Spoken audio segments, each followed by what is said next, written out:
Olá, olá. Oi, pessoal, boa noite. Vocês estão conseguindo me ouvir? Digam aí se o áudio tá legal, se eu preciso falar mais alto. A primeira pergunta que Georgia me fez, né? Como é que foi esse primeiro contato com a Caixa Preta? E eu respondi surpreendente. Eu não esperava de verdade um tipo de leitura como essa. Me tirou realmente da zona de conforto. E eu adoro isso, porque eu adoro esses desafios. E o primeiro adjetivo que eu usei aqui, né, que eu fiz um textinho, porque eu não ia me perder, óbvio que eu não ia me perder. Então, o primeiro adjetivo que eu usei aqui para essa leitura foi desafiadora. Puxa vida. Então, foi muito desafiadora essa leitura de Georgia Alves, da Caixa Preta, de Évora, até eu tentar me localizar, não é? Quem era Évora. Demorou um certo tempo e eu gosto disso, né? Minha paixão por Machado de Assis nasceu assim. Eu não conseguia ler Machado, tentei a primeira vez, desisti, tentei a segunda, desisti. Eu disse, o que é que tem esse homem que todo mundo fala e eu não consigo ler? E aí, quando eu fui até o final de Dom Casmurro, eu disse, agora eu entendi o que é que esse homem tem, que eu não conseguia terminar de ler. Depois que eu terminei de ler, eu não parei mais. E a Caixa Preta foi desafiadora, muito surpreendente, não é? Em relação à estrutura mesmo, que Georgia escolheu para compor o livro, e eu acho isso muito válido, acho isso muito, como é que eu posso dizer? Eu não queria usar essa palavra de novedoso, não é? Mas diferente. Foi uma estrutura diferente e que eu acredito, como eu vou dizer aqui no texto, né, que eu trouxe para me guiar, acho muito interessante, porque a literatura é isso mesmo, não é? É esse faz e desfaz e refaz, é esse desafio, é tirar mesmo o leitor, a leitora da zona de conforto, porque é arte. Então, se não for para trazer esses tipos de pancadas, então é melhor a gente nem abrir o livro, é melhor a gente nem se meter nesse mundo da literatura, né? E aí, vou começar a ler o texto e a gente vai trocando uma ideia à medida que eu for lendo. Então eu disse o seguinte, né? O primeiro adjetivo foi desafiadora. Esta é a leitura de A Caixa Preta, de Georgia Alves. O leitor apenas tem dois caminhos: dar-se por vencido e se perder no labirinto formado pelo universo de Évora, em meio a mentiras, ódios e guerras internas, e pela Recife, adoecida, epidêmica, ou sentir-se impelido a adentrar no jogo perigoso e seguir com a leitura a fim de encontrar o fio de Ariadne. Então, e aí eu cito um trecho do livro. Neste cenário, onde o último dos sentimentos escapa da caixa, surge o que chamam de esperança. Em plena pandemia, não havia outra coisa a fazer, senão dar, de uma vez, a voz, uma que seja, a existência dela, que não soube o que fazer por 13 anos. Era o último demônio liberto, que esteve este tempo todo preso no fundo da caixa. A esperança. Precisa encará-lo de frente agora. E é logo. Então, quando eu vi isso daqui, eu disse, opa, peraí, ela vai trazer alguma coisa relacionada a Pandora. Não, ela não vai trazer algo relacionado a Pandora, porque isso está muito óbvio, né? Então, se Georgia não ia fazer uma coisa óbvia, ela não ia fazer. E aí, quando eu terminei de ler, não é, que eu retomei a leitura várias vezes, diga-se de passagem, e aí eu vi essa questão, né, de libertar essa caixa, libertou o último demônio, e teve esse Pandora. Eu digo, tá, é isso que eu acredito que é um dos objetivos da Caixa Preta, não é? É jogar esse leitor dentro desse labirinto e ele que se vire. Ou ele desiste, senta e chora, não é? Esperando, com a boca escancarada, cheia de dentes, esperando a morte chegar, para fazer também uma referência ao que Georgia faz aqui, que ela faz muitas referências à música, Paulinho da Viola, né? Que ela traz aqui, R.E.M., que eu notei também, eu digo, eu conheço essa música, né? E o fio de Ariadne, né? Então ele vai procurar esse fio até encontrar uma saída, mas não uma saída que vai libertá-lo, mas sim fazer com que ele retorne várias vezes, mas que ele saiba por onde sair. Então agora não é mais um caminho desconhecido, não é mais um caminho perigoso, mas um caminho conhecido e que ele pode voltar várias vezes e vai encontrar mais novidades e mais referências. E aí eu sigo com a leitura, né? Seria Évora a nova Pandora? Ou seríamos nós, pandorianos, que, movidos pela curiosidade, abrimos a caixa preta oferecida pela autora através de uma narrativa de estrutura caótica, para representar o caos que estamos atravessando, ou melhor, que sempre atravessamos, mas só agora nos damos conta, pois fomos obrigados a parar, nem que fosse por alguns dias. E aí, né, essa Recife pandêmica, da mesma forma que está esse Pernambuco pandêmico, esse Brasil, esse universo pandêmico, acredito que a gente diversas vezes esteve assim como Évora, né, parou, começou a pensar, não é, de repente um tropeção, um esbarrão em alguém, e começou a pensar, tá, e agora? Né? E aí fazendo outra referência, e agora, José? O que é que eu vou fazer da minha vida? Porque literalmente a festa acabou, a luz apagou, e ficamos sem nada, inclusive sem ar. Fragmentada é outro adjetivo também que eu senti muito à medida que eu estava lendo. Então, eu tive a impressão que, eu não quero adiantar muito o que eu vou dizer, mas eu tive a impressão de que aqui nesse texto está meio que representado o que acontece no nosso cérebro diariamente. Então a gente não segue uma linha de raciocínio, vamos dizer assim. A gente está conversando aqui e ao mesmo tempo as coisas estão acontecendo, o ônibus está passando, o rapaz está trabalhando aqui, outras pessoas estão curtindo o ambiente, tem gente assistindo. Então as coisas acontecem ao mesmo tempo. E eu acredito que isso acontece também dentro da narrativa. É como se a voz narrativa, né, ou a própria autora, ao criar essa estrutura, quisesse representar essa dinamicidade. Porque a gente não existe só. A gente está aqui e as coisas estão acontecendo tudo ao mesmo tempo. E dentro de nós, as coisas também estão acontecendo. Então a gente está aqui pensando, eu posso fazer uma referência, como eu fiz agora de Drummond, como eu fiz, né, citando também o trecho de uma canção, e aí você imediatamente já faz referência a esse cantor, e também tem gente falando contigo, ou seja, essa estrutura caótica, que eu chamo aqui, na verdade ela está dentro de uma lógica, porque é assim que a gente funciona e a gente consegue sim lidar muito bem com isso.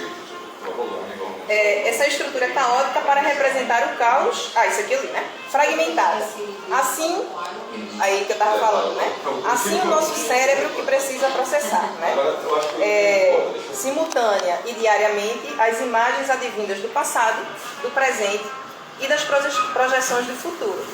Assim é a moça simples que encontra na fotografia uma válvula de escape para seus males. Novamente a arte salvando a gente, né?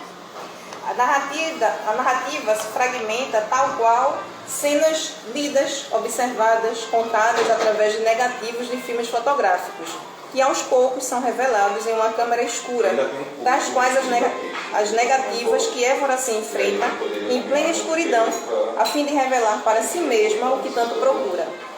Isso aqui eu também tive muito essa impressão. Talvez as pessoas mais novas não saibam, mas antigamente a gente tirava foto, ou tirava um retrato, vamos dizer assim, e a gente tinha um rolinho que a gente tinha que levar para um local específico e as pessoas teriam que revelar, não é? Então havia um negativo e naquele negativo ali estavam todas as capturas de imagens que a gente tinha feito, que poderia ser naquele dia, que poderia ter sido do ano passado, ou seja, várias imagens ali, sem seguir necessariamente uma lógica ou uma linha cronológica, se pode dizer assim, né? Então eu poderia tirar uma foto de uma paisagem, como eu poderia tirar uma foto de uma festa de aniversário em que eu participei, como de repente eu posso tirar a foto do meu cachorro. Então essas imagens estavam ali todas, não é, embaralhadas, e na hora de revelar, não é, a gente escolhia inclusive quais imagens revelar. A gente poderia revelar o rolo todo ou apenas algumas imagens. Então eu tive muito essa impressão, porque eu gostava muito de olhar os negativos, né? Eu sempre gostei, até hoje eu tenho muitos negativos e eu fico olhando assim, sempre abrindo, colocando contra a luz e vendo, não é, aquela sequência de fotos que a gente tirava. Então, por isso que eu digo, né? A narrativa se fragmenta tal qual cenas lidas, observadas, contadas através dos negativos de filmes fotográficos e aos poucos são revelados em uma câmara escura, das quais as negativas e Évora se enfrentam em plena escuridão a fim de revelar para si mesma o que tanto procura. Aí, outro trecho do livro. É para mim que deve responder? É para si mesma. Quando transcende a condição de modo de olhar narcisístico e egoísta. Digo do ego mesmo. Pensa no corpo que habita. A matéria dá origem ao sentimento ou é ao contrário? Este modo de pensar faz mudar tudo sem prévia intenção? Responde Basílio. É preciso continuar havendo duas pessoas. Amar só serve em liberdade. Ao mesmo tempo em que ela é fragmentada, ela é desafiadora, eu acredito também que essa narrativa daqui, ela é conectada. E eu digo o seguinte, o desenrolar dos conflitos se conectam ao cinema, à música, à poesia, à prosa, às artes de modo geral e, portanto, há um apelo à imagem, às vozes intercruzadas, imbricadas em narrador externo, primeira pessoa, segunda, terceira pessoas. Conexão da protagonista consigo mesma. Seria Bill um amigo imaginário? E isso foi uma questão que ficou me perturbando muito. Eu adoro coisas que me perturbam dentro da narrativa. Não à toa, Bill é o porteiro, o guardião do portal, do ponto de passagem, do lugar por onde as pessoas são obrigadas a passar. Local de trânsito por onde Évora é atravessada por lembranças, por sua biografia, pela própria realidade. E é interessante também que esse bio, apesar dele dizer, não estou dando spoiler, tá? Apesar dele dizer que é bio de Severino, ele não é escrito com U, porque o bio de Severino é escrito com U. E eu disse, não, mas esse bio aqui é escrito com O. Tem alguma coisa diferente aqui, né? Algo de errado não está certo. E outra questão que me chamou a atenção também é que Bill só conversa com Évora, não é? A gente não vê Bill conversando com outras pessoas dentro da narrativa. Eles conversam sobre outras pessoas, mas não aparecem cenas dele especificamente conversando. E eu acredito também que à medida que há um crescimento de Évora dentro da narrativa, seja esse crescimento pessoal, seja emocional, Bill vai desaparecendo. Então acontece isso com a gente, né? Por isso que eu disse, isso não é um alter ego de Évora, isso é um amigo imaginário de Évora, que são duas coisas diferentes, né? E isso acontece com a gente tem um amigo imaginário quando a gente é criança e a partir do momento que a gente vai crescendo e que a gente vai amadurecendo emocionalmente, inclusive, esse amigo imaginário, ele vai embora. E aí, em um trecho das conversas com Bill, tem o seguinte, e é porque anda furiosa, a senhora não cansa de querer ser boa para o mundo? Bill, estou em casa, trancada a ponto de pegar um carro sem motivo e bater numa pilastra, no mesmo espaço de garagem onde todos os dias o manobro. Sei dos meus prejuízos. Vi o carro recém-chegado da oficina ser roubado. O que vou fazer? Bater no porteiro porque me chama de onça morta? Ou pedir a você que faça isso por mim? Já chega. Então, o que há muito também dentro da narrativa é conflito. Eu não coloquei conflituosa, porque eu não acredito que a narrativa seja conflituosa, mas apresenta muito conflito. E aí, para vocês verem essa diferença, vocês vão ter que ler a Caixa Preta. Porque ela tem conflito, mas ela não é conflituosa, né? Porque bonita se coxa. Por que coxa se bonita? Então é mais ou menos isso. Também, entendedores entenderão. Machadianos entenderão. Outra questão que eu achei também nessa narrativa é que ela é plural. E digo o seguinte, várias são as caixas ali referenciadas. Aqui a gente já falou, né, da caixa de Pandora, da caixa da fotografia. E essa da fotografia é a que mais aparece, mas não é a que mais me convenceu. E tem isso também, essa questão do convencimento. Eu disse, não, isso está muito óbvio. Não é isso que a narrativa quer. E digo o seguinte, apesar de a caixa da fotografia estar em evidência, meu primeiro pensamento se voltou para a caixa de um avião, inquebrável, repleta de mistérios, respostas, soluções, descobertas. Mas um detalhe é importante, vital dele. Só temos acesso à caixa preta, só há necessidade de abri-la quando um acidente acontece. Quando muitas vidas se perdem de uma só vez, tal qual acontece na pandemia que atravessamos, sufocadas. E nós ficamos aqui, órfãos de despedidas. Quais desastres aconteceram com a personagem com o nome de tragédia? Seria a Évora, preta, a própria caixa? E aí também para vocês entenderem esses trocadilhos que acontecem aqui, só lendo o livro. E essa questão, e aqui a própria caixa, a própria foto, né, da capa, que traz também uma caixa como se fosse uma caixa de papelão, há muito disso também, né?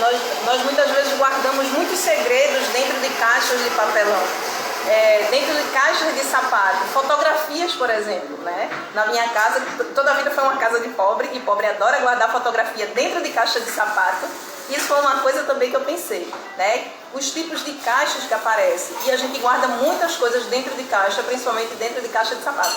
Fotografia, recibos, cartas, então tudo que se puder imaginar a gente guarda dentro da caixa de sapato, principalmente fotografias e principalmente esses negativos que eu falei logo no começo, né, que a gente abre assim aquele rolinho e vê. Mas aqui, sempre que eu estava lendo, embora tivesse essa questão da fotografia, para mim sempre vinha essa questão da caixa do avião, da caixa preta do avião, da caixa preta do avião, que ela é capaz de responder a muitas questões, né, do porquê desse acidente, né, do porquê de tantas mortes. E eu lembro que houve uma vez um acidente, não vou lembrar de onde para onde, nem que... Eu sei que era um voo, acredito que era do Brasil para a França, acredito que era isso. E aí esse avião caiu no mar, caiu no oceano, e eles demoraram muito a encontrar a caixa, e a preocupação toda era que essa caixa ficava emitindo sinais, mas ela emitia sinais somente durante um tempo, né? Então, se as pessoas não encontrassem logo, vamos dizer assim, em uma semana, seria impossível resgatá-la e saber o que aconteceu. Então, muitas vezes, a gente fica também assim, não é? Emitindo sinais, porque a gente precisa que muitas coisas sejam reveladas, que muitos acidentes que aconteceram com a gente, né? E aí eu digo acidentes emocionais, acidentes psicológicos, questões de dentro, né? De emoções mesmo, do psicológico, do ser gente. E muitas vezes a gente emite sinais e as pessoas não percebem que a gente está emitindo esses sinais. E às vezes é tarde, é muito tarde para recuperar essa caixa preta, porque acabou-se o tempo, né? Ela emitiu sinais demais e por um longo tempo, e as pessoas não foram capazes de encontrá-la. Então, para mim, aqui foi a referência mais forte que eu tive, que foi essa da caixa preta do avião. Incômoda. Essa também, não é? De eu ir e voltar, ir e vir, muitas vezes, né? E aí eu pergunto, tá, ela é incômoda, mas para que serve a arte, se não para incomodar? Para nos deixar desconfortáveis, perplexos. O pedagogista e filósofo John Dewey diz que, ao ficar perplexo, tenta-se estabelecer relações novas e diversas com o que já se sabe. Aqui. E com outras experiências e signos. Assim, o ato de conhecer requer uma posição ativa do sujeito.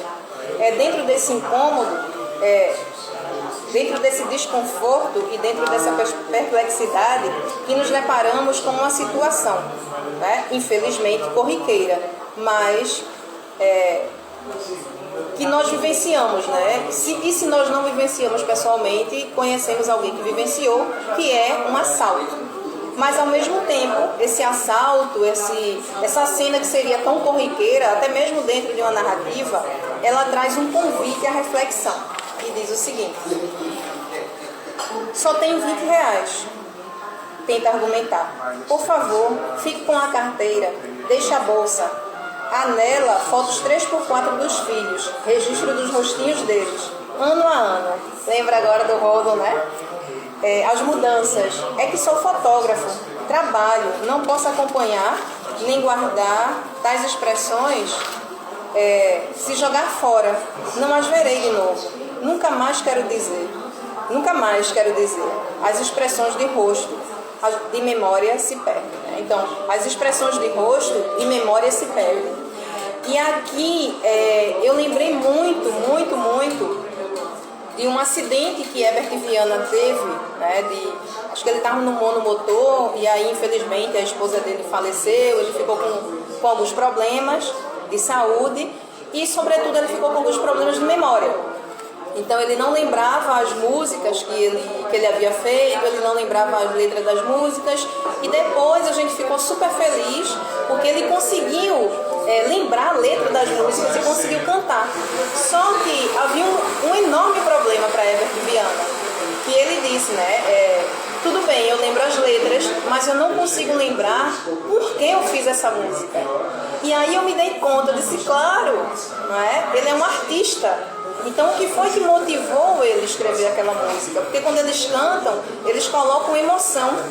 E obviamente quando ele vai cantar aquela música, ele vai ter que lembrar por que ele escreveu aquela canção, aquela letra, para deixar que essa emoção venha à tona. Então o mais importante para Herbert, enquanto para a gente, né, o mais importante era que ele lembrasse da letra das músicas, para ele não. Para ele o mais importante era lembrar por que ele escreveu aquela música, para quem, em que momento, né? Então essa motivação era tudo, né? Para Herbert Viana, acredito que continua sendo, não só para ele, mas para artistas do gabarito dele, e é uma pessoa que eu adoro. Se tiverem a oportunidade, vão ao show do Paralama de Sucesso, porque é sensacional. A sensação de vazio por perder não o objeto, mas o momento registrado numa imagem no papel. O que é mais angustiante, né? O que é mais angustiante? Não poder olhar para a imagem e rememorar. Ou, isso é uma pergunta. O que é mais angustiante? Não poder olhar para a imagem e rememorar, ou olhar a imagem e não identificar as pessoas, o momento, as sensações, os cheiros e os sabores. Essa, gente, é uma falha que eu acho que o português tem. Poderia ter a interrogação de cabeça para baixo no início, para a gente saber que vem uma pergunta e a gente mudar o tom. Então, o espanhol está anos-luz na frente da gente por conta disso. A fotografia captura o instante, mas não o que estava por trás dela e todo o contexto. E uma das questões também que eu acho que as pessoas vão achar aqui, ilógica. Essa para mim é a melhor. Entretanto, que lógica podemos cobrar da literatura e da Recife, onde Évora habita? Uma ilha, cidade, cidade e ilha aterrada, onde moradores da corte e da realeza, do alto de suas torres, permitem que anjos subam sozinhos até as nonas nuvens para que se espatifem no asfalto quente, enquanto cachorrinhos tranquilamente fazem xixi. Onde palafitas são cortadas pelos rios e dos cartões postais. Onde as fronteiras fluviais, atuam na imaginação dos moradores a ponto de provocar boatos que estouram barragens, tais quais as revelações que arrebentam o coração de Évora, fazendo-a desaguar em uma realidade onde poucos nadam e muitos se afogam. Então essa foi a minha leitura de A Caixa Preta. Eu me arrepiei com esse final. Eu digo assim, não, cara, foi eu que escrevi isso. Então, mas é isso, né, que a literatura faz com a gente. E era algo que eu precisava colocar para fora. E é algo que eu gosto sempre de fazer e que eu sempre quis fazer. Era ler um livro e comentar com alguém sobre esse livro. Acredito que essa é a solidão de toda pessoa que gosta da literatura desde muito jovem. Que nem sempre você está acompanhada de outras pessoas que gostam de literatura. Você lê e você tem com quem comentar, né? Então, esse foi um dos motivos também que eu fiz letras, que era para poder colocar nos artigos científicos a minha impressão das leituras e das narrativas. Espero que vocês tenham gostado. Não sei se tem perguntas, não sei se Georgia quer me fazer alguma pergunta. Olha, eu agora sei o que significa aquela frase de que a crítica é a literatura em movimento.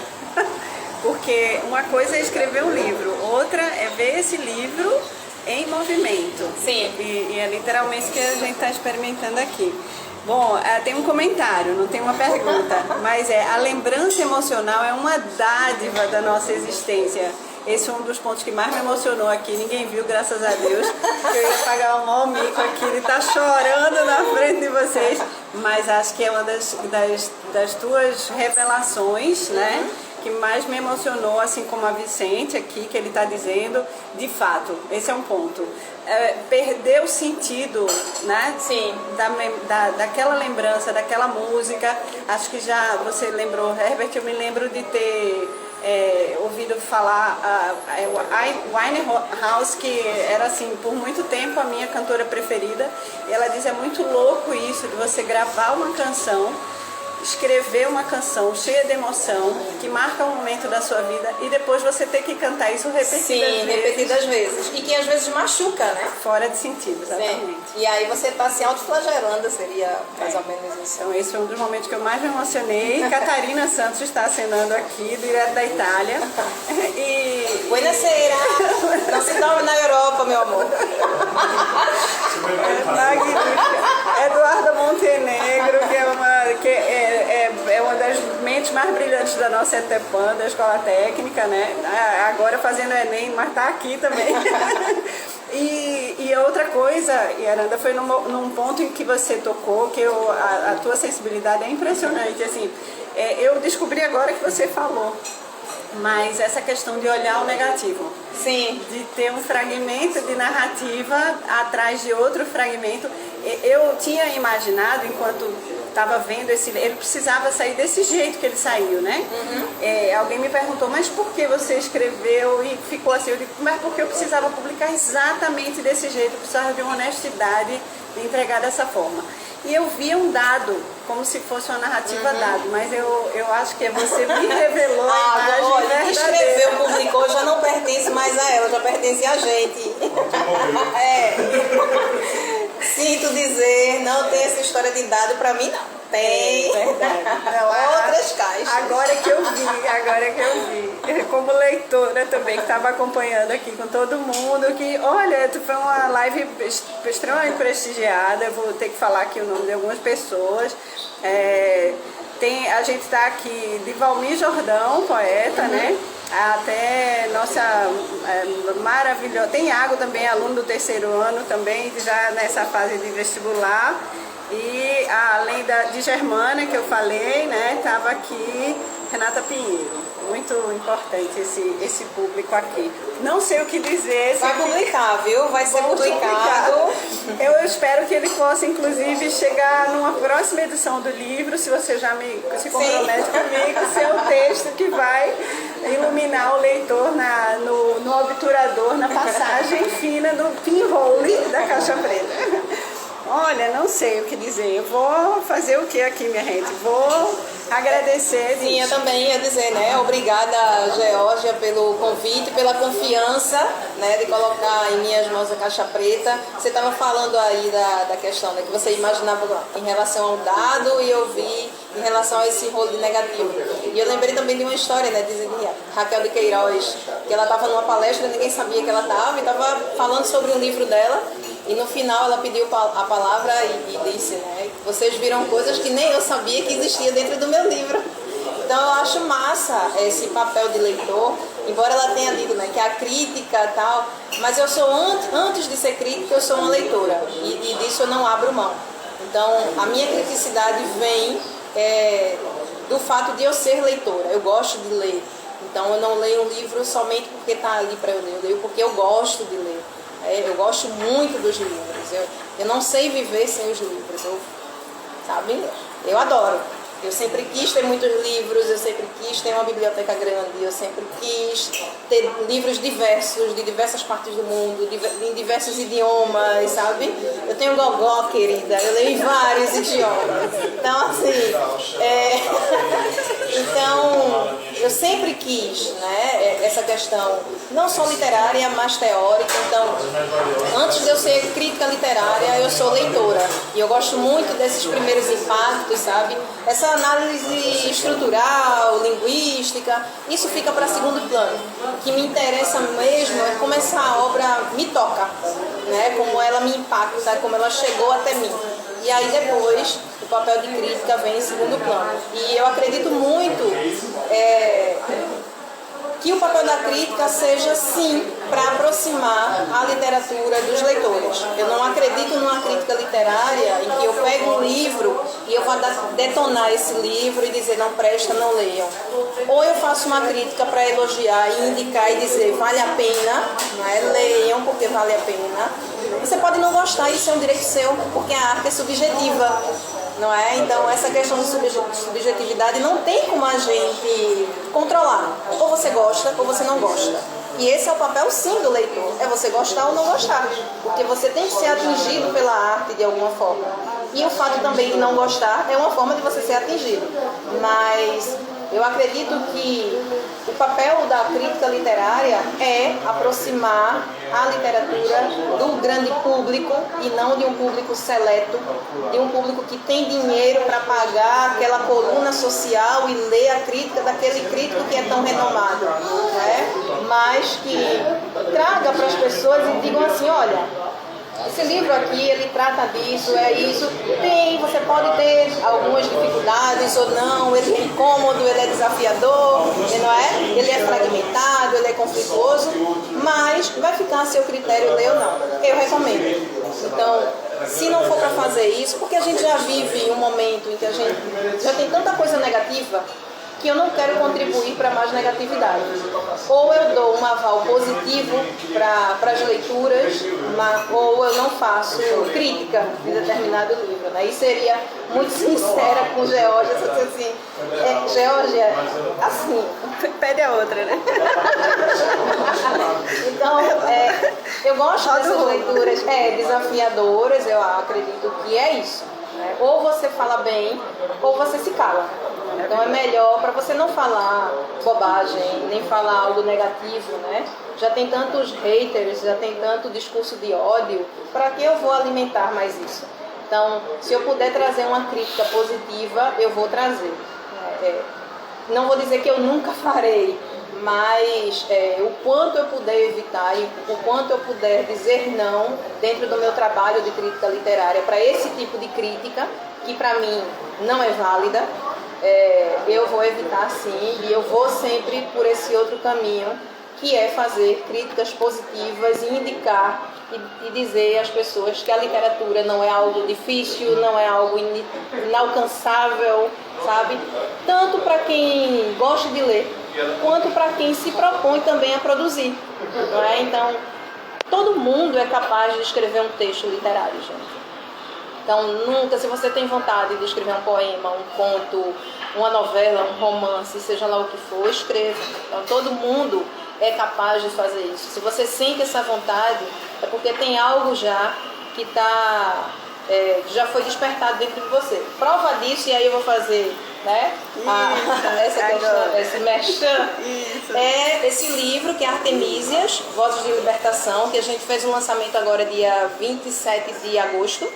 E aqui, por exemplo, tem mulheres que escreveram, né? O livro trata sobre a violência contra a mulher, e mulheres que escreveram pela primeira vez. Então havia muitas questões que as estavam angustiando, e angustiando muito, e o que é que elas fizeram? Elas colocaram para fora. Então aqui tem jornalistas, tem médicas, tem que mais? Tem artistas plásticas e tem pessoas que gostavam de desenhar e nunca tiveram a oportunidade de expor seus trabalhos. Estavam super tímidas também, né? E aí a gente convidou essas pessoas para participar do livro. Então aqui nós temos contos, poemas e ilustrações, tanto de pessoas que já tinham experiência em escrita, seja em poema, seja em prosa, como pessoas também que estavam escrevendo pela primeira vez. Então a gente convidou, ela disse, olha, eu nunca escrevi, mas eu tenho muita vontade de escrever, porque é algo que me incomoda sobre essa temática. E aí a gente pediu esse texto, fez ajustes nos que precisavam fazer ajustes, e está aqui havendo a prova de que se tem algo que te angustia, e se a escrita é uma válvula de escape para que você acabe com essa angústia, vá para a escrita. Eu vou marcar aqui nesse momento o teu perfil, porque quem está pessoalmente vai poder levar o seu para casa, né? Mas quem não está aqui no Café Malungo do nosso querido Murilo, aí vai entrar em contato com você. Olha, estamos falando agora para o Rio Grande do Sul também, Raul Tartarotti, acaba de entrar. Aqui tem duas artistas do Rio Grande do Sul, que é Fátima Farias, que é uma poeta, e Elizabeth Fagundes, outra poeta. Ambas são de Porto Alegre. Maravilha. Aline Trindade, Clécia Fonseca, Odilon Lima também, olha, Lucas e a marcação aqui do nome de Aranda Barbosa. E que eu queria fazer tem uma última leitura que eu preciso fazer para você, de um comentário. Percepções maravilhosas, o livro é como uma tela, quando o pintor assina não pertence mais a ele, mas a quem verá a tela. Olha, não, eu na verdade estava cega para ver isso que Aranda me revelou, né? Eu acho que, de fato, essa coisa de guardar fotografias e negativos em caixas, sim, é um hábito antigo e que a gente carrega, todas as famílias. Olha, isso eu guardo inclusive com medo de um dia sofrer de um incêndio, porque você tem que tomar um cuidado com aquilo, sim, que é inflamável, mas tá tudo guardado. Outra coisa só, além de dizer para todo mundo que vá no perfil de Aranda, leve Artemísias para casa, Vozes de Libertação, né? Dizer também para quem chegou aqui agora, Guerra da Palavra, e dizer para todo mundo que acompanhou, eu tô aqui boba, impressionada, que a outra coisa muito tocante, muito marcante, é quando você cita Machado, desse momento dos entendedores entenderão, que é o fato da aceitação, da dor, dessa superação, disso que você falou do conflito, né? Do conflituoso também. A tentativa era, pelo menos, já que todo mundo experimenta a dor, a gente experimentar junto com o leitor, de alguma maneira, a gente busca uma libertação disso, né? Sim, Machado é primoroso. Pronto. Então é outra coisa que eu confesso, minha gente, que chorei aqui, emocionada com essa leitura. E vai agora para a rede, alguém que não viu, marca essa pessoa. Daqui a pouco também no perfil de Aranda, Sérgio Luiz mandando acenos. E para você, deusa maravilhosa, magnífica, o que é que a gente diz? Somente que a sua fã, né? Que vai por onde você for, eu vou, Aranda. Vamos todos seguindo Aranda. Um cheiro maravilhoso. Tchau, obrigada pela participação de todo mundo. Até!